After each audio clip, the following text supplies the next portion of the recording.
Азыр дагы бир маселе бар, ошого токтоп коелу. Андан кийин суроо жооптор болсо, суроо жоопторго жетишсек, эмне кылабыз? Суроо жоопторго жооп беребиз иншалла. Өткөндө мен бир суроого жооп бергенде, азыр ушундай бир чечимге келип калдым. Өзүм досторуман да сурадым. Биз жаңы келдик да, адамдар жакшы тааныбайт. Анан бизге болгон жанагындай танкыйт сөздөр көп. Башка устаздар алар уже немесин өзүнүн ордун тапты, аларга катуу сүйлөй алышпайт. Бизге бул ким деп тааныбагандыгы үчүн ар кандай сөздөр айтылат.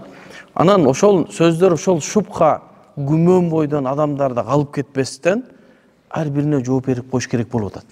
Эми мен баягы адамдарга ошол пикир зыян бере турган кээ бир пикирлер мага айтылынса, жазылынса, ошону жооп берип коюуга туура деп билип атам. Себеби ошол жакшы экен. Бир маселеде гана мен аксап атам. Калган маселеде жакшы эле кетип атабыз. Кандай? Өткөндө аз өлчөмдөгү спирттер кошулуп калган болсо, жана этилүү спирттер тамакка зыяны жок, себеби Абу Ханифа мындай дегенде мурда бир айтып койдук эле, жеп чыгышты. Ар жерде айтып, суроолор келип, кийин китептен айтып бергенде тыптыч болуп калышты.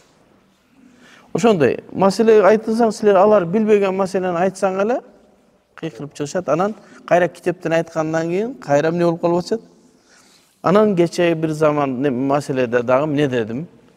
Жанагы жоголгон луката маселесин айтып атканда, азыр эми заман бузулду, адамдар түшүп калган нерсени сен албасаң башка бирөө алат да жеп коет. Ошон үчүн азыр заман бузулган мезгилде сен такыбараак намазкансың, өзү жоголгон нерсени албаш керек. Ушундай болгон экен илгери. Саатыңызды даратканада унутуп калсаңыз, тийбейт экен эч ким. Анан унутуп калып, кайра келсе, сааты турат, алып кетет. Ушундай болуш керек экен өзү негизи. Бирок андай болбой калды азыр. Буякта карасаң жок да. Анан ошону айтып атканда, азыркы заман бузулган мезгилде десем, эми ошончо пикирлер.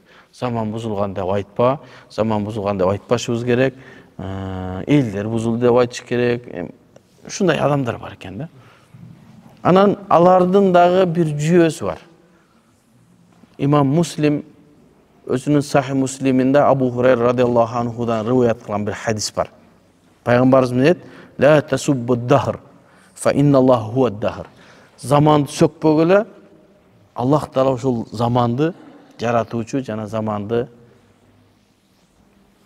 өзүнүн карамагына караучу деген хадис. Эми ушул хадисти түздөн түз түшүнүп, биз ошончо айтабыз да, хадистерди түздөн түз түшүнгөндөр адамдар менен проблемага түшүп калат. Ушул хадисти угуп калган, же жана мазхабсыздардан угуп калган, же өз орусчасынан, кыргызчасынан окуп калганда болду, заманды сөкпөш керек. Сен заман бузулган деп айтпашың керек, сен пайгамбарыбызга каршы келип атасың.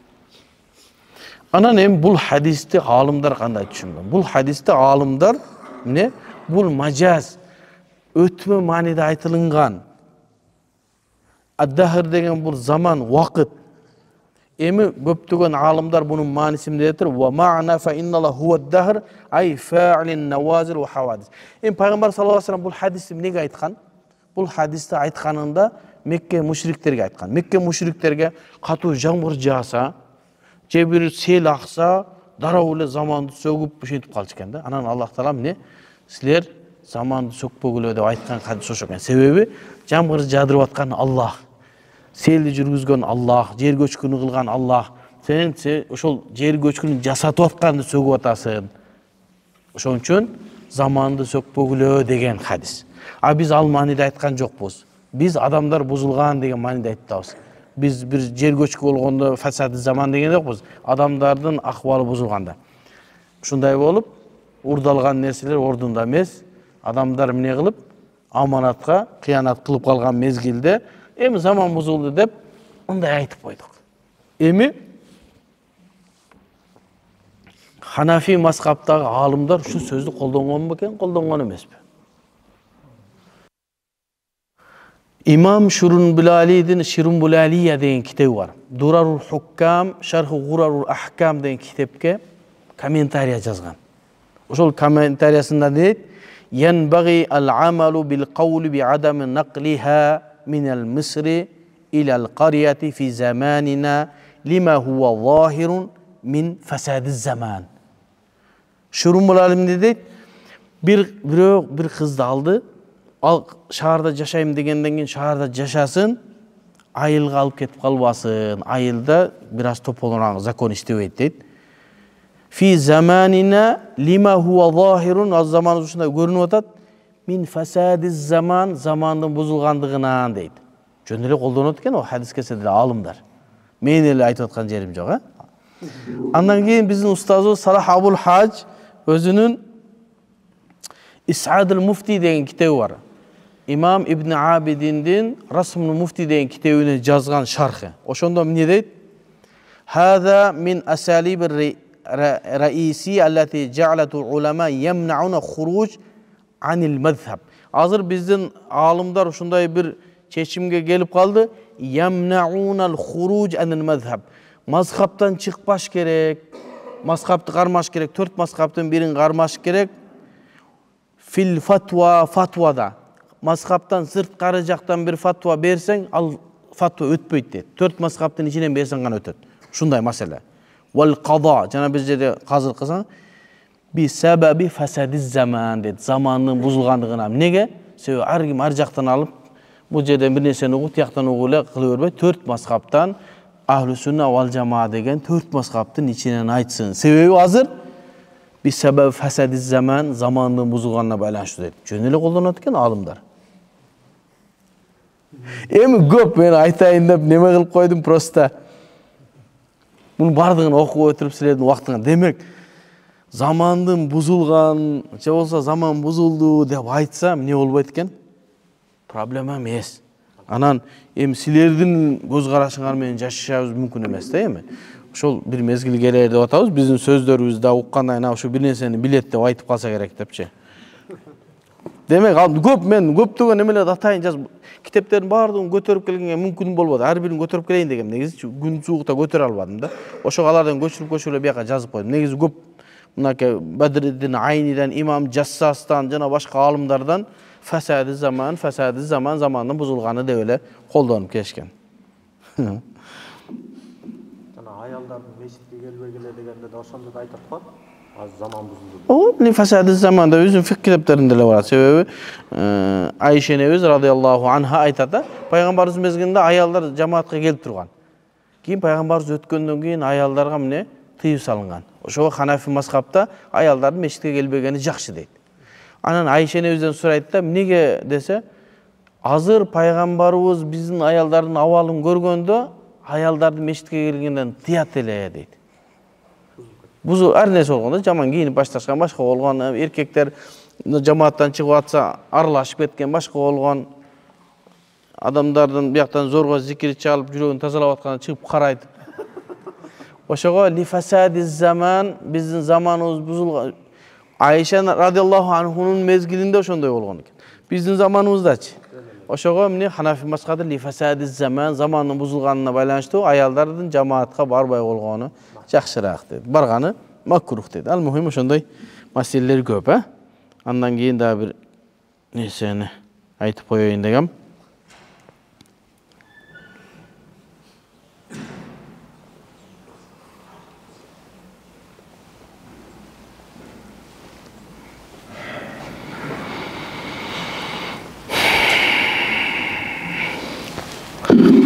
Keyci Muslim Oş, Muhammed Muslim degen bir bala hayrullu kılıptır. Keyci Muslim Oş deydi. Bir gün burada. Özü Muhammed Muslim eken. Özünün atı Kuda bilet. 128'ge jetpegen patpisçigi var eken. Tuğanı koşnası dostlarım yerle. Anan oşo kişi bizge pikir aytıptır. Kanday pikir? Kaysılmaz. Tuğulgan gün tosun ökümüm ne degende azırkı zamanda alımlar mine mubah dedi. Soğuk albaysın, gün ökörü bulbaysın. Şöyle gün. Anı bizim azırkı mezgilde dünyanın birinci nomurunda Hanafi degen alım Salah Abul Haj mubahda fatva verген. Mubah. Kılsan soğuk albaysın, kılbasan gün ökörü bulbaysın. Bira oşol jerde fasad bulboş gerek. Al fasad aretте, sırttan gelgen. Arlaşbaş gerek, arak içpеш gerek, al başka mesele. Al özünçe aram al. Bolgon tuğlan günü tosuk gerek ne? Mubah degen. Алдын алымдар дейт такыба болуп кантип макрухту арам кылсак деп аракет кылышат эле, бүгүнкү күндөгүлөр арамды адал кылып атышат дейт. Алдыңкы алымдар такыбалык үчүн дейт макрухту арам кантип кылсак десе, азыркылар арамды адал кылган атат дейт. Биринчиден макрух болгон нерсени бир дагы алым аракет кылган жок, арам кылганга акысы да жок. Ал атасынан калган мүлк эмес, кааласа макрух деп, кааласа арам дегидей. Биздин максатыбыз шариятты элге жеткизип эле берүү болду. Кантип шариятыбызда мубах, макрух болгон нерсени алымдар аракет кылып арам кылат экен. Эгер арам кыла турган болсо, мүмкүн динден чыгат, Кудайым өзү сактасын. Андай нерсе жок, кайсыл алымдар жөнүндө айтып атат. Анан азыркы мезгилде арамды адал кылып атышат дейт. Мени айтып атат да, сен туулган күндү мубах деп койгонуң, арамды адал кылып атасың дейт. Мен адал деген жок, мубах деп атам. Эми бул адамдын сөзүнө жооп бериш деле керек эмес өзү негизичи. Бирок ушундан бирөөлөр окуса, деген жаман күмөн калбасын деген. Азыр ушинтип бирөө ниторак жазабы? Жооп берем. Убактым кетсе да жооп берем. Эми караң. Кантип мен арам нерсени адал кылтам? Ким фатва берди туулган күндү арам деп? Кайсыл Ханафи мазхабтагы, кайсыл китепте? Эми бирөөлөр айтышы мүмкүн арам деп, Кана, кайсы китепте? Мубах деп канча күнөөгө жол ачты бул киши дейт. Я Алла, мубах деп эмне жол ачып атам мен? Мубах деген нерсе кылсаң күнөөкөр болосуң, кылбасаң соо албайсың деп атсам, эмнеге мен фасадка жол ачышым керек? Ошол туулган күн кылган чоңдордун чайын ичсе керек деди. Эч бир туулган күнгө барып чай ичкен эмесмин. Аллахка ант ичип айтам, бир да чоң туулган күнүнө барып чай ичкен эмесмин мен. Ошон үчүн мактап аткан жерим жок. Эч ким туулган күнгө чакырган да жок мен чоңдордон. Мен жанында жүргөндө сүйлөйт. Чубак устаз акыйкатты айта алат эле аттиң ай дейт. Эми ар бир нерсеге чубак ажын өзүң жаман туура эмес оюңа чубак ажын жабыштыра бербе. Чубак ажы сизден акылдуураак. Ойлойт окшойт да, ушу биз эчтекени билбей шуну гана. Биз сиз билген нерсени да билебиз, сиз билбеген нерсени да билебиз. Ар бир нерсебизге китептен гана жооп беребиз. Анан ал ушинтип калды, чубак ажы болгондо мынтет эле. Чубак ажы ошенткен, Аллахым ыраазы болсун, өтүп кетти эмичи. Эми мен айтам. Аллахым ыраазы болсун. Суроолорго келдик. Канча убактыбыз бар? Аз убакыт калыптыр.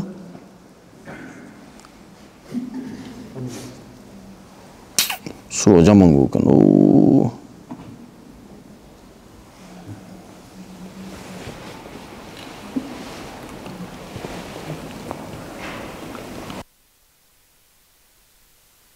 Бар комнатада да намаз окуу макрухбу же окуганга болбойбу дейт.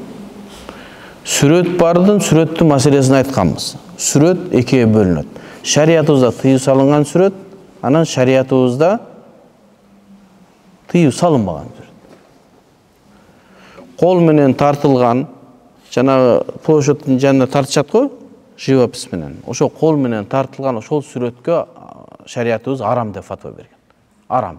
Кол менен тартканга болбойт. Пайгамбарыбыздын хадиси келген. Анан скульптур жасаганга, эстелик жасаганга, айкел жасаганга міне шариятыбызда тыюу салынган. Анан фотоаппарат менен тартылган сүрөттөр жакшы эмес, бирок шариятыбызда тыюу салынган эмес. Эгерде сүрөттөр ошондой сүрөт, фотоаппарат менен коюлган сүрөт боло турган болсо, ал үйдөн намаз окушканга эч кандай зыяны жок. Ал эми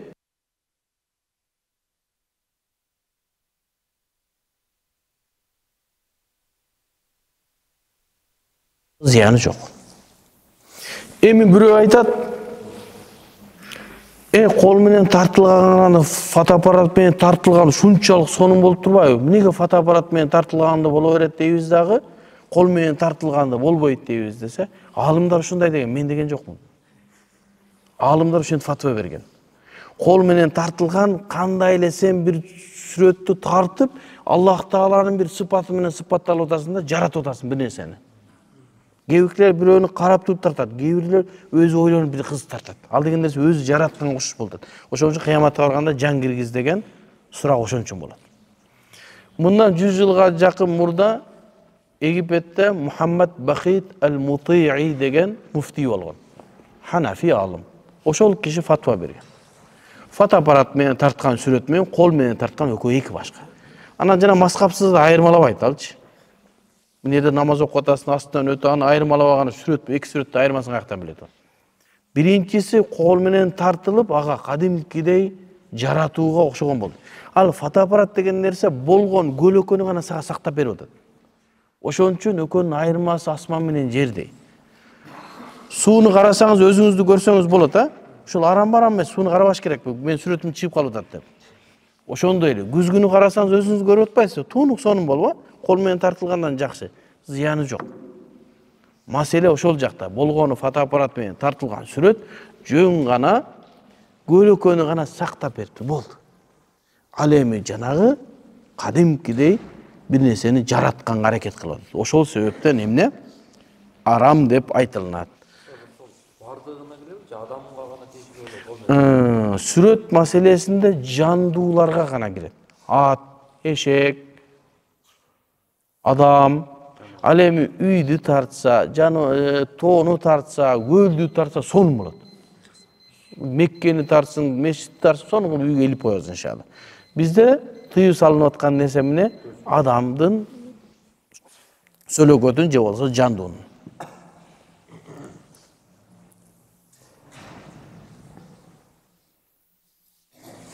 Bir kız var 18'e çıkıp kalgan 5-6 yıl bolup kalıptır. Keçinde süylöt, keyede oturup alıp külöt. Birok özü eç nese bilbey kalat. Canında jatsan kadimkidey süylöt. Emne çara körse bolat, emneden boluşu mümkün. Dinde kanday karalat bul mesele. Bul dinge baylanışlı mesele emes bol. Bul medisinalık mesele. Bunu atayın vraçlarga görgözüp anın diagnozunu koyuş gerek.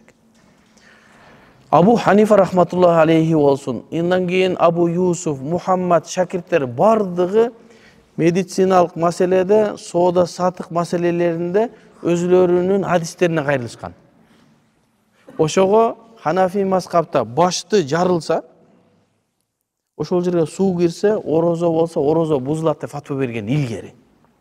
Себеби жанагы баштын жарылган жерден кирген суу тамакка жетет деп медиктер айткан экен.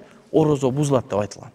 Кийинки мезгилде медиктер тастап чыкты, баш жарылганда кирген суу тамакка жетпейт экен, орозо бузулбайт деген. Ошондой эле кулакка кирген суу дагы орозо бузбайт. Аны азыркы медиктер демек бул жерде Абу Ханифа ката кеткен эмес. Же болбосо Ханафи мазхабтагы алымдар ката кеткен эмес.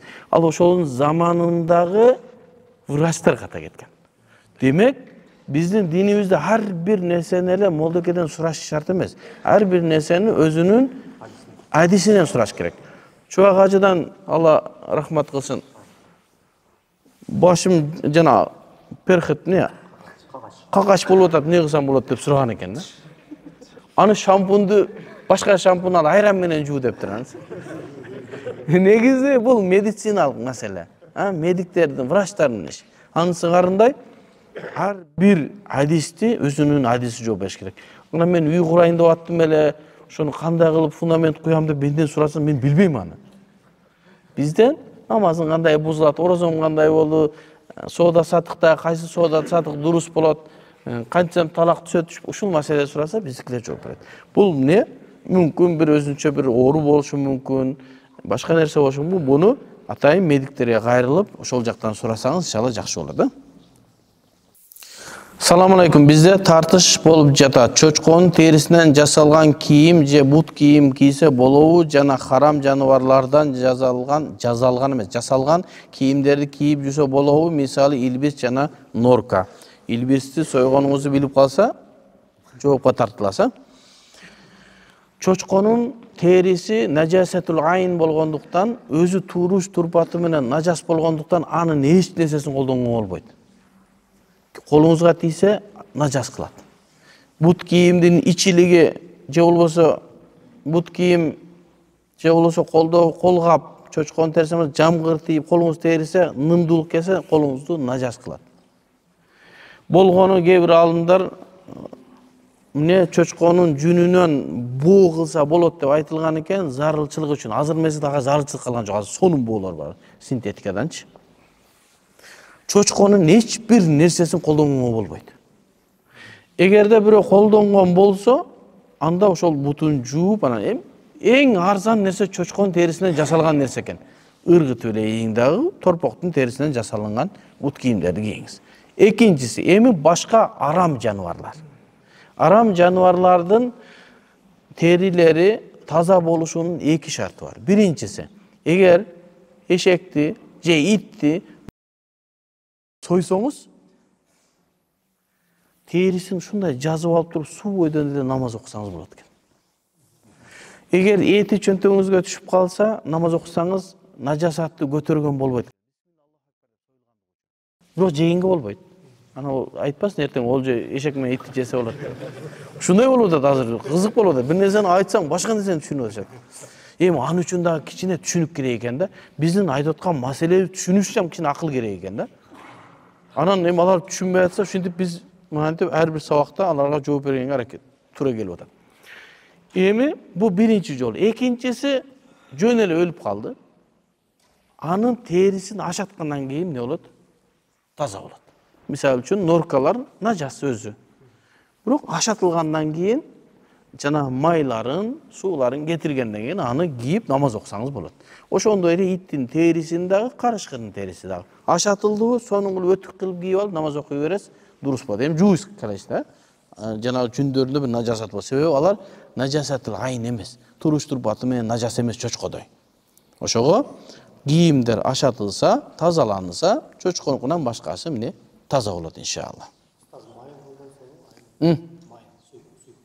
Майын сүйкөсө да эгер бисмилла Аллаху акбар деп туруп союлган болсо майын сүйкөсөңүз болот. Андан кийин жууш милдеттүү болбойт. Эгерде жөн билбесең, анда не кылыш керек? Жууш керек, нажас болуп калат да. Кийин ошо кремдерге, ошолорго боло турган болсо, анда эмне болот? Нажас болуп калат. Анда колдонсо болот да, майын сүйкөп. Бирок жуушубуз керек да, аркасынан. Жууш керек. Колдонсо болот. Чочконукун гана колдонбойбуз, а?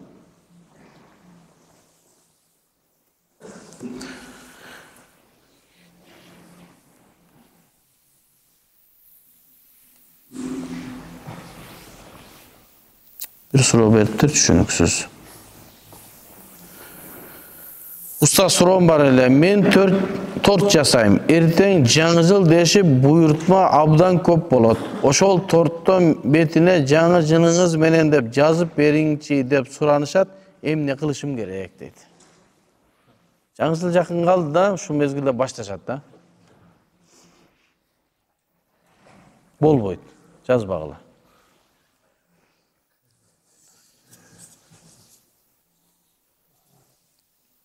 Азыр макул десем эртең айтып чыгышат. Ол жобай жаңы жылды майрамдаганга болот деп.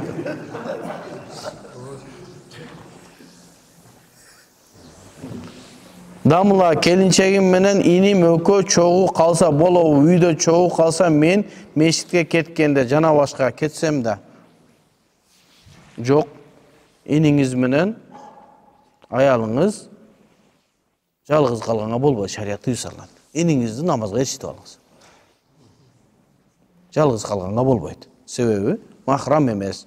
Иниңиздин жанында жоолук салынып, жүрүшү милдеттүү болот. Иниңиз да чыгып кетсин башка квартирага силерди кыйнабай.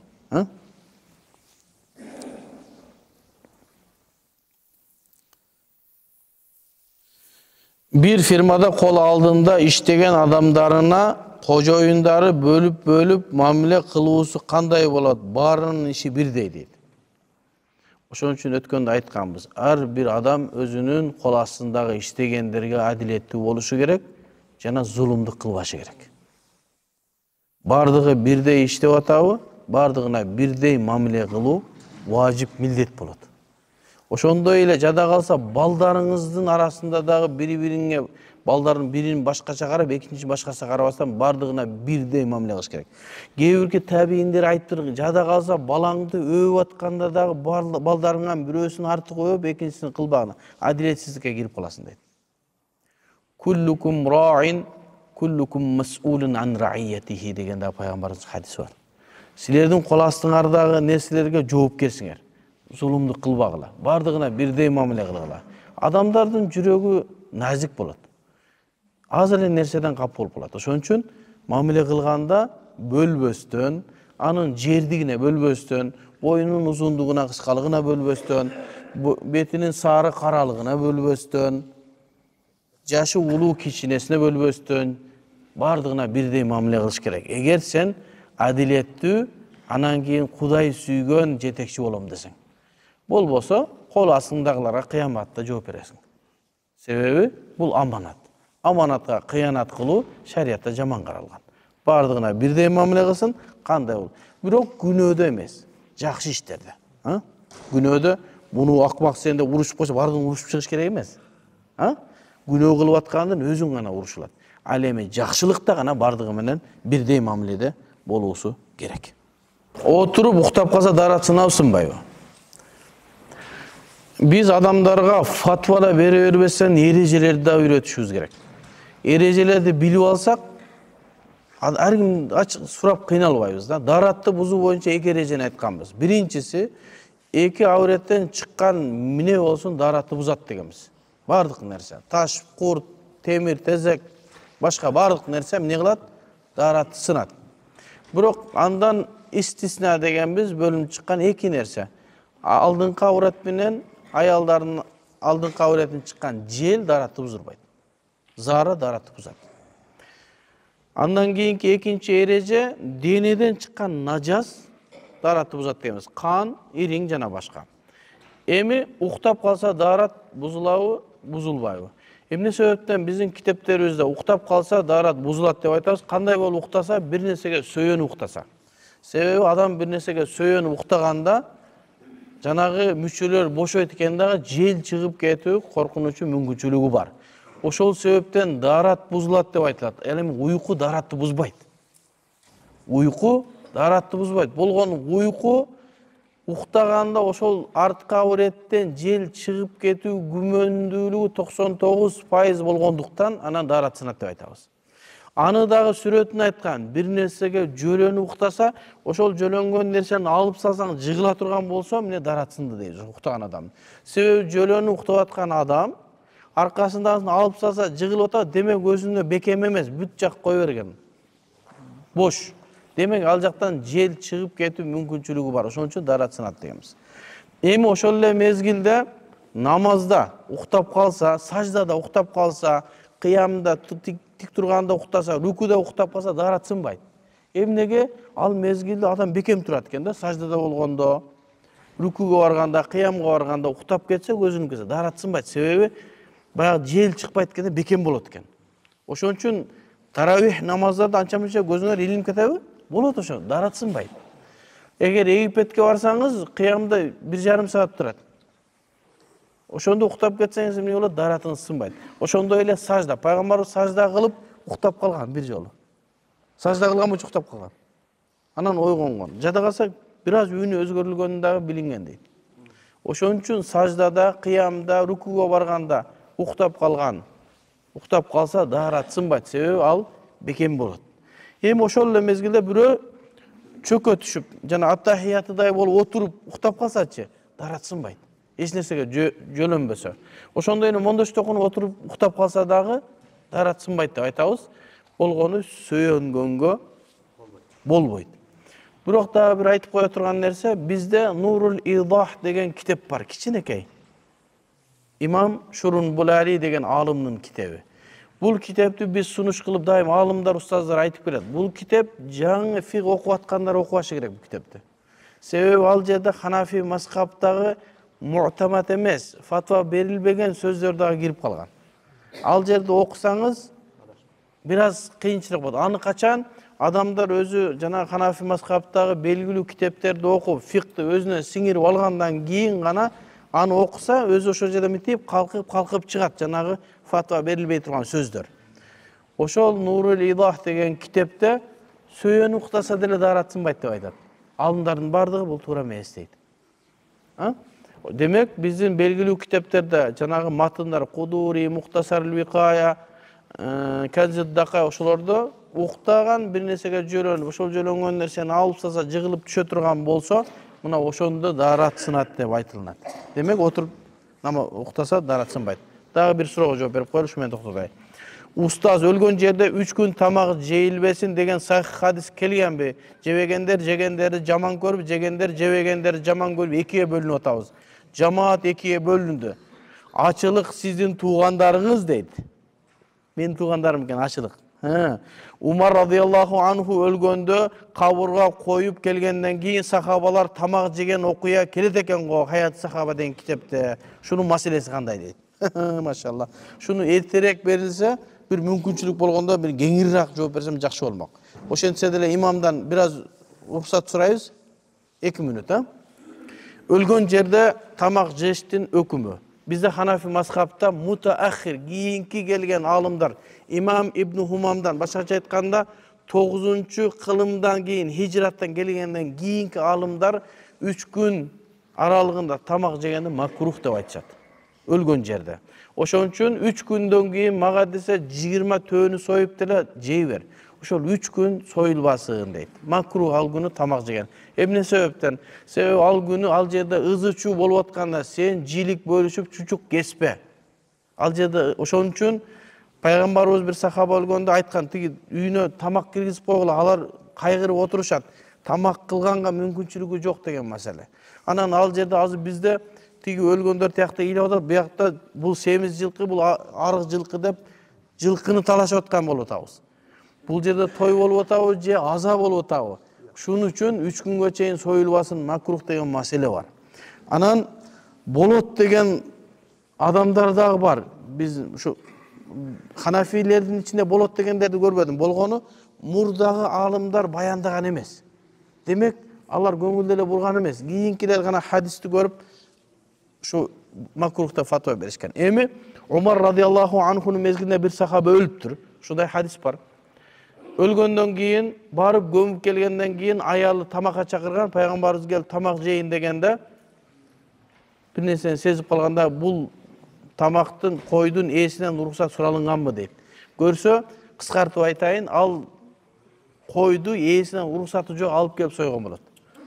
Başkaça aytkanda bir jönөткөн al ala ver degen özünün eesinden suralbay gelip Peygamberimizdin mojizасы менен ошону билген дагы жеген эмес дейт. Эгерде ошол кой жакшы сатылып эле келгенде Peygamberimiz жейт болчу, мына өлгөндөн кийин желинип атпайбы деген маселени айтышат. Ошон үчүн айтабыз, таксырларым, айнанайын мусулмандар, хадистерден түз өкүм албагыла. Хадистерден түз өкүм алсаңар, кыйналасыңар. Бул хадисти түшүнүш үчүн дагы илим алыш керек. Hadis üçün adamlar ömrün berip atat. Bul hadis kandip düşünöz. Da'at imra'atun dep kelet. Bir ayal çakırdı. Başka bir rivayatta imra'atuhu deyt. Ayalı deyt. İmra'atuhu degen ayalı degen, ölgöndün ayalı degen mani çıkıp kalıp atat. Bırak alımdardın bardığı imra'atuhu, oşol ölgöndün ayalı degen tura emes degen. Bul hadiske koşumça olup kalgan. Bul dedi imra'atun ele. Bir ayal çakırdı. Tamaka. Al ölgön adamdın ayalı emez. İmraatuhu, şu ölgöndün ayalı degen damir koşulgan hadisti bardığı alımlar ne deyip? Tuğra emez deyip. Da'at imraatun. Bir ayal ile çakırdı tamak içkenge. Al ayal kim ki? Mümkün koşunası, mümkün vapşire başka da ayal. Al ölgöngö hiç kanday teşesi yok. Anan dağı başka hadisler var. Şonun için biz hadisler emez, fakih, fiqhdagi alımdardın sözlerini alsak, inşallah jakşı bolat. Hem azırkı mezgilde mamleket tarafından atayın zakon kabul alıp, ısrapты toktatoyluk dep, ölgön jerde soybogula dep atkandığın kıla vergenimiz jakşı. Bu Kırgız toybayt eken biz. Kança jıl kökötöydün aşında şul kança жылкы soyup jelse de da jelde jep keleytabız da. Toktobойт булчу. Андан көрө ошол өлгөн жерлерде кичине өзүбүздү сактап, ысырапкерчиликке кичине жол бербесек жакшы болот иншалла. Ва саллаллаху таала хайры халк Мухаммад ва аля али ва сахаби ажмаин. Аллахым разы болсун.